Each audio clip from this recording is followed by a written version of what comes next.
சொன்ன மாதிரி bank Nifty ஃபுல்லாக 2.5% மைனஸ் கொடுத்துச்சு.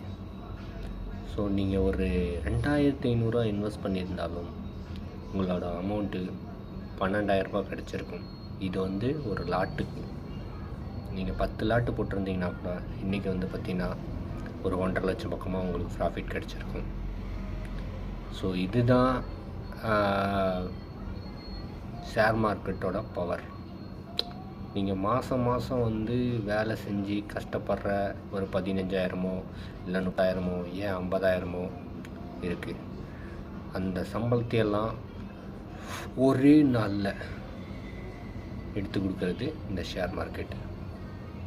பணம் அதிகமாக இருந்துச்சுன்னா இன்னும் ரிட்டர்ன்ஸ் அதிகமாகவே எடுத்து தரும். ஸோ அதுக்கு உண்டான டிப்ஸ் எல்லாம் வந்து பார்த்திங்கன்னா நான் வீடியோலாம் அப்லோட் பண்ணிக்கிட்டே இருப்பேன்.